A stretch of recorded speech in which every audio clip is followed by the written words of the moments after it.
mythology, you talk about practical. Mythology. It's like you've heard enough of those stories. Because in 1959, I had internally a desire to become a monk. I didn't know what's a monk. I simply loved that color of that. Oh, nice. So many people come and do prostitution. So that is what attracted me. I never told anybody. Suddenly one day my Guruji was walking with me down below. There were 10 steps. On the first steps he was keeping his hand over his shoulders. Hey, you cannot become a monk now. You have to marry. Yes, there's some courage left. You have to marry. He said, you are not fit to be a monk. See, nothing irritated me like that last word. Because if there's one man who was fittest, I thought it was me. And that balloon was pricked. It was so big. So I couldn't stand it. I sat down on this. That removed his hand forcibly and sat down. Like that. He went down from the 10 steps and said, hey, do what I say. One day you will get what you want to. That's all. So we think we are fit for everything. We are very mature. So only a man of wisdom can see through us and tell how fit we are. And later on, I definitely found the wisdom of what he told.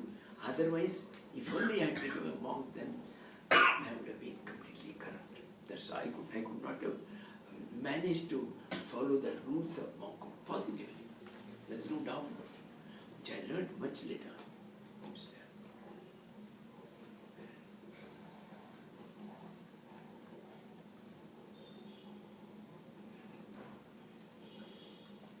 And because of that experience, when people come, I can talk about all facets of life because I have gone through all. I have been a government officer, I have been in the private sectors, and I have been in, a householder. I have been also even the third thing called a vanaprastha for 6 months. So there is no facet of the progress where I have not gone through. Somehow God intended it so. So that has given me a good background for me, and will share my experience with others. Yeah. I remember that Mota Sami ashram and a chola roti. Excuse me. That set upset your stomach, dysentery and all I remember. It's a fact. He's a great man. What happened one day?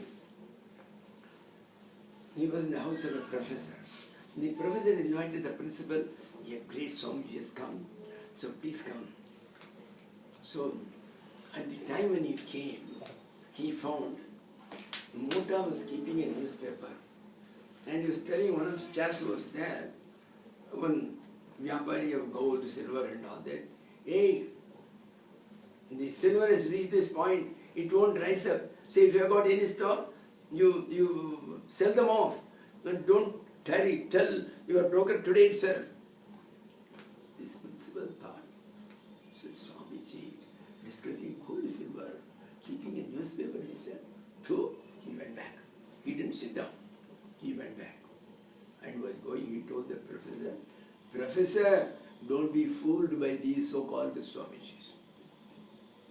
And he went away. The Mota called the professor. Hey, he was unhappy with my newspaper and talk about silver.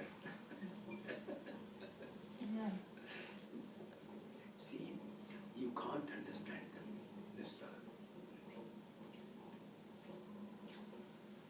And that level, sometimes they will behave in such a way, oh my Lord, I think I was mistaken. He's nowhere near spirituality, you will think. To that level, understand?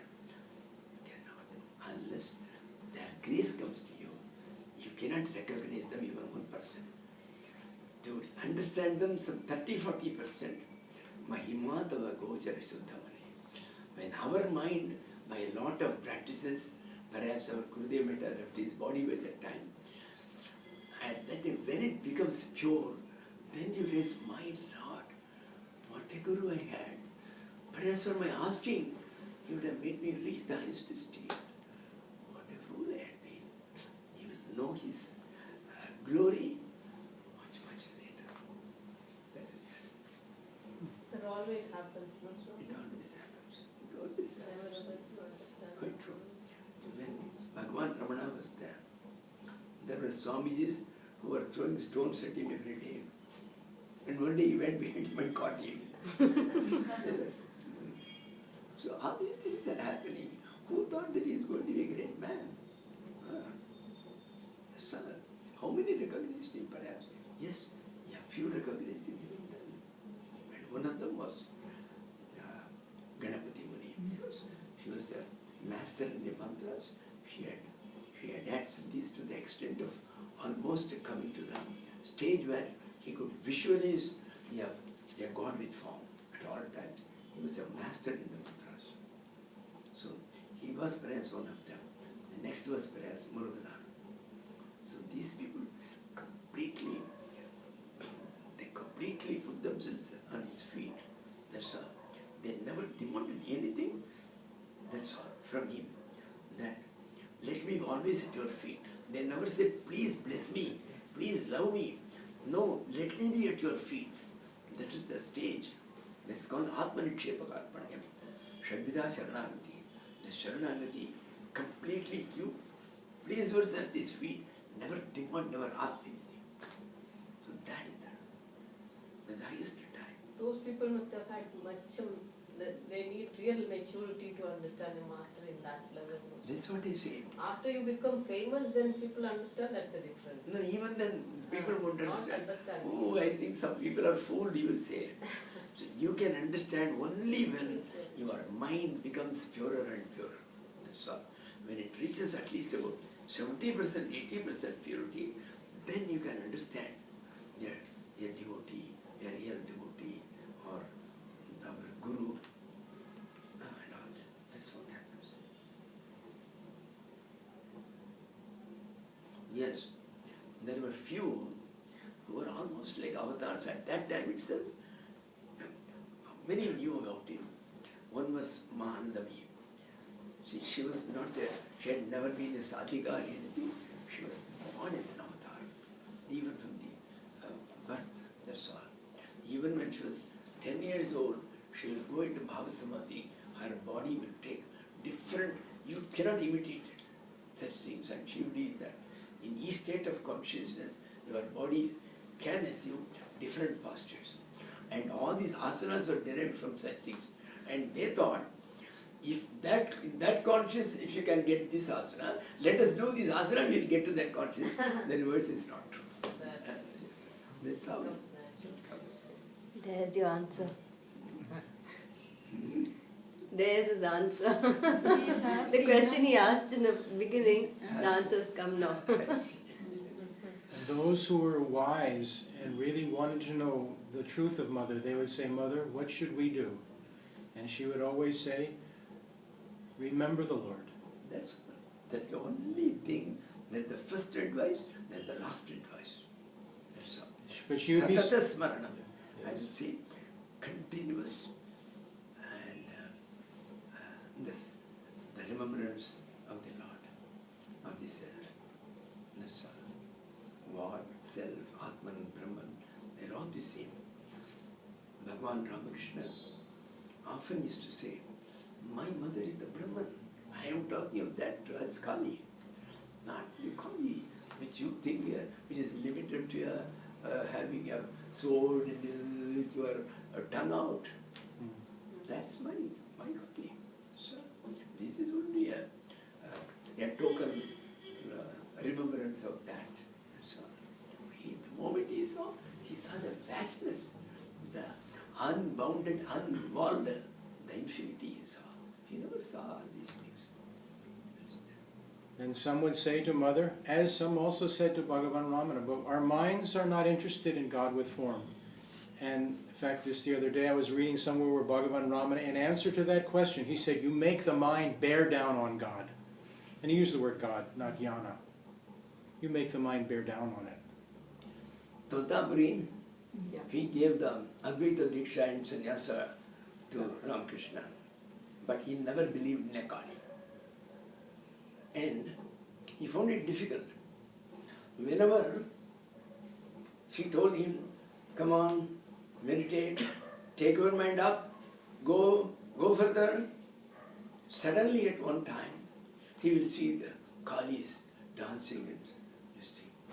Then he will weep, he will say, Ma, shh, he's not a bit. He will leave it that thing. Second day he tried the same thing. Then he told, Ramakrishna, I am here only for today. If today you don't get the state of Nirvikala Samadhi, I am leaving. What shall I do? Whenever I come to your stay, I see the mother as in the with form. Look here, you cut her into pieces. How can you cut her into pieces? I don't have anything. Look here, you get a sword from the hand of the Kali and you cut her. But it's too difficult for Swami at that stage to do. It's very difficult for somebody who has a faith in it to do. See what happens is, in the normal way ourselves, to go from the, when once you are in this form, the with form, to go to the form is different. That's what he wants to show. See, he can go anytime, even before he came, he was there, Avatar Avarishthaya, Ramarishthaya, there is no question. He wants to show it to us how difficult it is to go, to come out of the Saguna. Because it is, that's called rasasvada.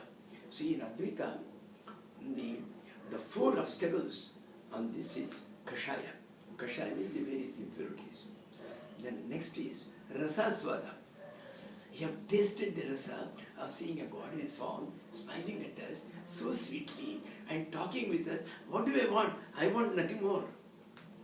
So it's impossible to get out of the rasasvada. You have known the taste. You don't want to leave it. That's all. How to do it then? Huh? It's automatic. When you come to that, you are in the gravitational pull that will go on. No bother at all. Yes. Up to that you come, everything happens. So, have gulab jamun also for a few days, and then go beyond it. No problem. But that special gulab jamun that the Divine Mother gives is very much syrupy. So with that, Sri Ramakrishna said, I don't want to become sugar. I want to continue to taste sugar. That's sweetness. Ramana once remarked, when he was told that this is what Vivekananda told, that I want to be a honeybee so that I can taste, I don't want to become the honey. He said, you do not know what the ultimate means. In the ultimate, that self, it can taste itself. It is a honeybee, it is a honey, it is a honeybee which can taste itself, it remains there. No, because there is nothing outside it is necessary. So that's the highest stage. But it learned it from going to many flowers.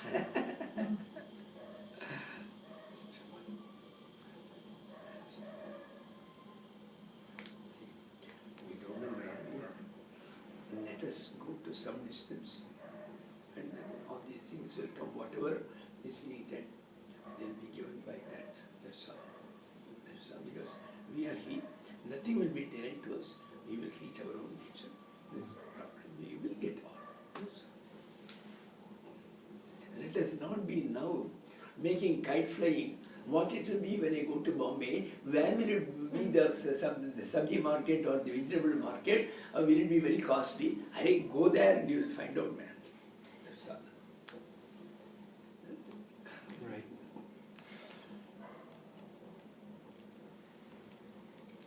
Because all these worldly examples and all that for a small understanding. What is there, it is beyond all. You cannot conceive of it. You cannot give an example to it. So, this is all only for reaching a particular stage, where from you can have a glimpse and then go further. That's all. A distant glimpse. We call it Shakachandam Nyaya. A child is unable to see the sun, the moon. Where is this moon, uncle? Hey, see that mango tree? Yes. See that big branch? Yes. See 4 feet above? Ah, Chanda Mama. It's not 4 feet above, man. It's 4 billions of feet above. That's all. But you are able to get through. So these are all the indicators, but a distant, remote indicator.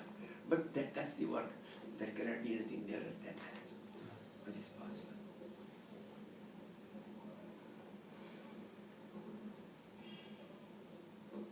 Sometimes when I'm talking, I feel like a hypocrite.